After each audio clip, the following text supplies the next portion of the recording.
Good day, everyone. This is David Tash with Luxury Ride. So, welcome to Project Limo. As we talked about before, we're going to be doing a weekly show with other limousine operators just discussing current events. So, right now, we have the Sami Eltomani on the line with us. He's going to answer a couple questions, and trust me, you're not going to want to miss this. So, Sammy, tell the people. Tell them about yourself and Destination MCO. Hello, everybody. My name is Sami Eltomani. I'm the VP of Operations here at Destination MCO in Orlando. We've been in business for about 15 years. Our business mix is about 90% corporate or so, with a heavy involvement in the meetings and events area. So we do a lot of groups, a lot of corporate meetings here in Orlando, as it is a destination city for conventions. I know a lot of people think of Orlando as a Mickey Mouse Land, but it's also a huge destination for conventions, which is the majority of our business. Nice. Yeah, that's about it. I mean, I've been with the company for about 8 years. I also was with the company before that. While I was going to school, I was driving. So I've done dispatch, I've done driving, I've done reservations, I've done sales, I've also done accounting. So it's safe to say you've been all over the familiar. place. Yeah, familiar with basically all the departments that we have in the company. So. And which one would you say is your favorite? Like between the sales, accountant, dispatch, and reservationist, which one really stood out to you? Man, that's a tough question. I could tell you what my least favorite one, which was accounting. Accountant. Yeah, just not my cup of tea. Reservations was fun. I would say dispatch is probably the most challenging, just based on a million things that could go wrong and having to be thinking on your feet at all time. Yeah. I enjoy probably sales the most. I'm a fairly extroverted person, and you probably could have guessed that, but I do enjoy the sales aspect of the job. Oh yeah, I do too. So 8 years with the company, I mean that's a very long time, and since you've been there, the company's grown steadily every year. So what would you say is the biggest impact for your personal success in the company? Wow. I'd say the biggest impact for my success personally is being involved in so many departments and getting a full understanding of what makes our company tick. Mm-hmm. As far as our company and the biggest impact on our success, I would say the fact that we've made some decisions early on to work on the business as opposed to in the business. So we take a lot of time. We step away from the operation as much as we can, and I know that can be costly, especially when you're small, because you've got to be so involved in so many things. Mm-hmm. It's very hard to step away, but we've made some investments in people where we have people that can handle the operation, so we can take time and spend time on strategy. So being a step ahead, I don't want to say of the competition, but being able to read the market and being able to make the right investment in the company, so that you set your company up for success. As a small operator, as we were growing, it's very, very hard to make that decision to say, okay, I want to be a hands-off manager and let the people, that you've hired and give them the trust and the support to be able to make decisions for you.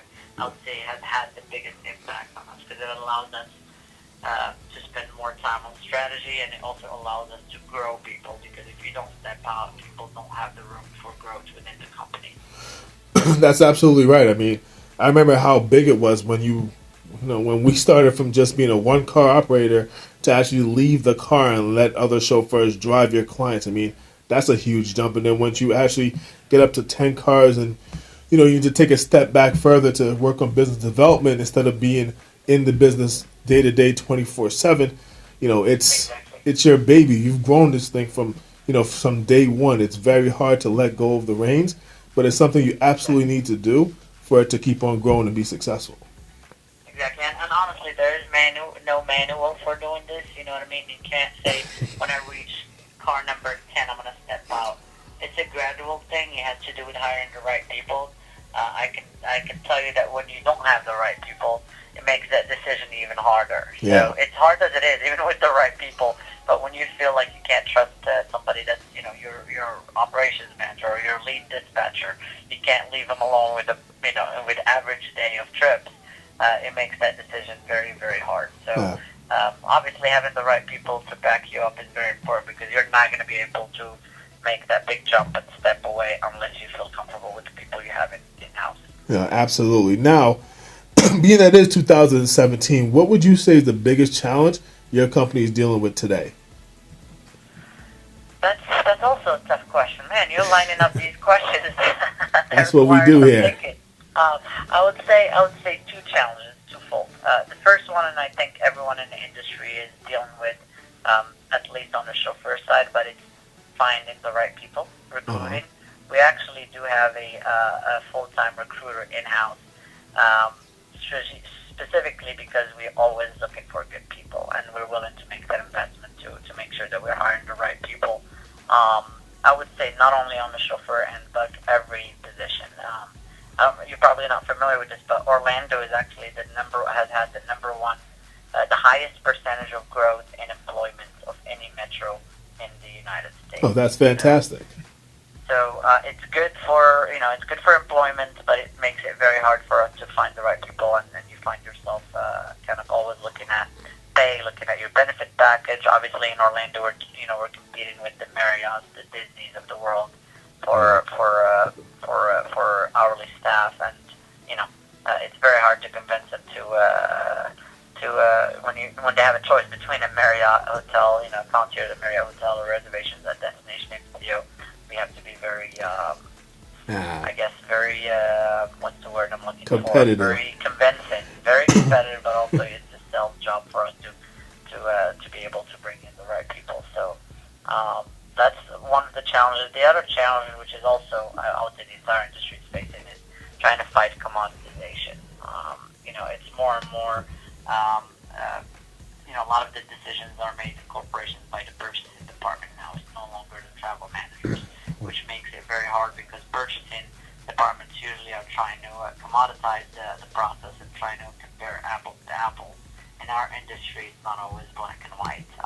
We're one of the very few in Orlando that are running, the employee model for chauffeurs, for example. So when we're trying to compete against somebody that's still running contractors or IOs, it makes it very hard for us in the RFP process when you're trying to make that pitch. So fighting commoditization is probably one of our hardest challenges going forward, especially this year. Yeah. Well, thank you so much for all that insight. Now, I do have one last question for you now in the Facebook group that we're all in. I see that year-over-year rate increases is a hot topic. A lot of people are saying that they raise their rates by maybe 3%, or they kind of value it as needed. So maybe give some insight to the people as far as Destination MCO. How do you guys handle rate increases for 2017?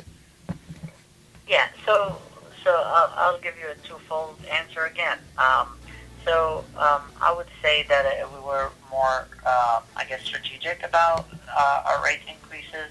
It really depends client to client. There are clients where we felt the rates were right where they need to be, and there are others where we felt like we were, based on not necessarily the volume, but the effort required in servicing certain accounts, we felt that the rates needed to increase. I would say in the sedan and SUVs, it's very competitive, so there was not much room there, but generally speaking, it really depended. It was a client by client. I feel like in 2017, the clients were a little bit more receptive to it than in prior years. So from that perspective, we were able to basically have 100% success in being able to get our rates increased where we needed to be. The second part of my answer, which is kind of related to your question, but it has to do with the pricing structure in our industry and how we need to change it. It's more of a statement, I guess, and I feel very strongly about the need for some form of dynamic pricing in our industry, especially in certain markets where it's seasonal. There are certain times in the year where supply simply cannot meet demand. And in that case, the only way you can serve your clients is by having a form of dynamic pricing. We're not calling it surge pricing.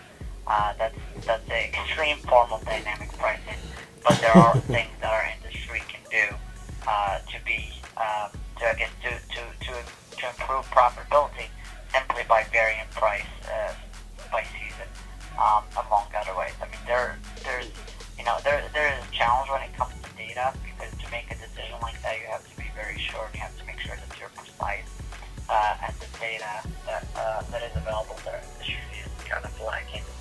Yeah. In a sense, it's that decision and whether we go towards dynamic pricing as an industry will depend on the quality of the data that we're able to get from our providers going forward. Well, Sam, I think you're giving the people a little bit too much. This has been fantastic. Thanks, Tim. Hey, and we'll definitely have you on the show again. So, guys, this has been Sam from Destination MCO. Really hope you guys enjoyed this episode and like us for more content and stay tuned for next week.